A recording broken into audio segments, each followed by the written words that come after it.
Mark. Okay. I'd like to thank you guys for coming out today. We'd just like to give you an update of what's happened today and kind of where we stand in the city of Matador after the tornado devastation that happened last night. The efforts have changed. You know, we finished about 2 o'clock with the search and rescue side of this situation. We have stated the same number of four individuals who have lost their lives in this tragedy. That has not changed yet. We're still working on. We have got the names of the individuals, and we'll be releasing that on a media release later on once we have confirmed some other details about their identity right now. So we're trying to get that finished up. So after the efforts have been done with the search and rescue side of this, we've immediately started to move into a cleanup effort. Really, the city and community of Matador has done a fantastic job of mobilizing people and starting to take care of the needs of the folks that are out there and getting their properties cleaned up and things taken care of that way. We ended up with about 15 folks that were injured in the storms overnight. That number hasn't changed yet as far as anyone else reporting injury at this time. So right now we're moving from, like I said, an effort of search and rescue, moving now to the cleanup efforts that are happening and trying to get back on the feet. Looks like we maybe have some power restored according to the power companies. Looking around Friday, possibly, and then maybe full service around Saturday or Sunday, depending on how the work goes and if they run into any problems along the way. The city of Matador, they just really want to say thank you to all the surrounding communities and those people who have reached out to them. They've been an overwhelming support of people who have come in and have given things like supplies, food, water, that kind of stuff that has come into the community. We are asking right now that we don't need any more water. They've got so much water now they can't even store it all, and so it's time for those things to maybe stop at this point. They've got all the things they need as far as those needs go.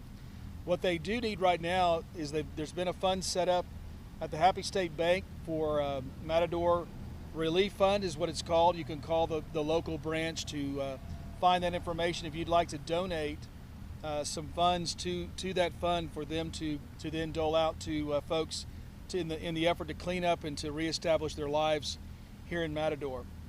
So really that's kind of where we're at right now. We have a lot of folks that we'd like to thank. Texas Forest Service who responded, Texas Department of Transportation, of course TEEX, TETM. We had also the Texas Task Force 2 that came out and helped with the after daylight. They came out and did the search to make sure that everybody who was hurt or injured was located. They took care of that in a very very easy manner this morning and got things taken care of that way. So that's kind of where we're at right now. Again, just a fantastic response from the community and the people around to get the help out here to help this community get back on their feet. I saw a few fire departments from other cities. Can you go into detail? Who else is here as far as police, fire, EMS help that you've gotten? That's been another overwhelming response too that we've had. You know, on top of all the local folks that have come out and helped out, we've had a lot of first responders show up from different agencies all across Texas. I've seen some from Roanoke, outside of Fort Worth, and Waco. The Texas State, the task force team that was here is comprised of many firefighters from along the DFW area. So we've had just a lot of support from the communities and from local first responders also. You mentioned that you're going to be releasing the names of those poor people who unfortunately passed away in the storm, but do we at least know how they may have passed? Were they at home? Were they at a business? Were they on the roads? Do we at least have that information?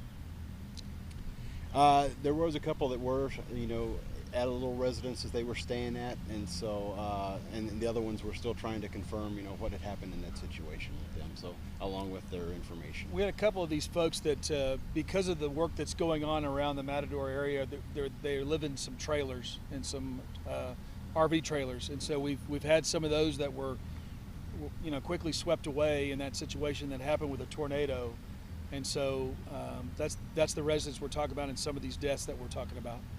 We're reporting 9 injured. Now you're saying 15 injured. That's the number when it comes to injuries. Yeah, and it could be everything from a minor scratch, bruise, whatever the case may be, but it's the injury report right now that had to deal with some kind of a injury report that we put out there. You mentioned power, which of course is a big thing. You need electricity. What about the status of water here? We were hearing that water may have been an issue.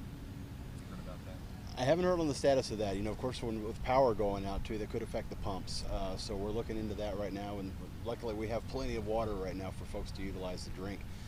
So if they're needing any of that, just feel free to come up here close to the square and visit with some of our folks with TDM if you're needing water issues. But we're still looking into that before we tell folks, hey, water's safe to drink, or turn on your tap and it's okay. There's just urge caution before doing that. On that same coin, anything about phone lines? Haven't heard anything on that. They're still working on that too, and so hopefully, yeah, a lot of these utilities will be up and running as things kind of still unfold.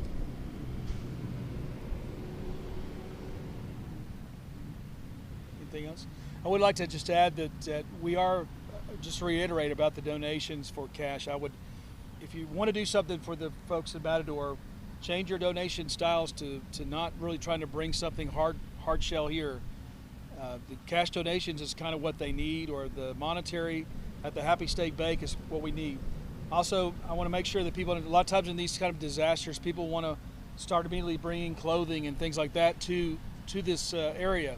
They're not set up here. They cannot store clothing or those kind of things. Do not bring those type of donations out here because they're not prepared to take those things. The very best way that you can help Matador is a couple of things. Probably pray for them and the people that are here, and then also give some money to them, because the cash is what they need to be able to put their lives back together, and being able to have a source of money available will help them do that. One last thing, and then from your guys' end, everything's pretty much squared away as far as search and all that. So tomorrow it's just all about like cleanup and recovery. Yeah, we've already started. The cleanup effort has already begun. Again, we put to bed everyone has been accounted for in the city. And so once that has been done and we've cleared out and made sure that everything is safe, they're starting to now do the cleanup efforts to remove all the debris from the city properties and the places that have been destroyed, and then coming back in there to look at the rebuilding process about what it's going to take to get people back reestablished in their homes. When things like this happen, there can sometimes be an uptick in those who don't have the right intentions, those thieves, trying to take advantage of these people that are now suffering. I imagine DPS, you guys will be out here around the clock throughout the night. Oh, yes, sir. Yeah, and we do have multiple troops that are going to be patrolling the area and making sure everything's safe. There hadn't been a curfew set up, but like I said, we do have plenty of law enforcement. That was another thing. On top of all the firefighters that came in and EMS, we had a lot of law enforcement that responded as well. So there's, game wardens, and then multiple counties were able to send deputies and officers as well. So.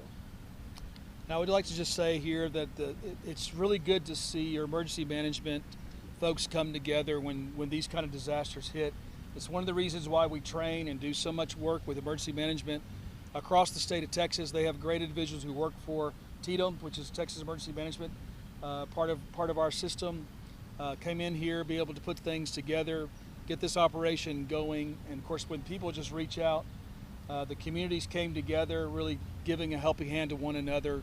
It really makes things, a very bad situation, turn into a lot of bright hope of light that's been given in this situation. And so we do appreciate everyone who's come out. The outpouring of citizens' help here has just been overwhelming. Thank you all. Appreciate it.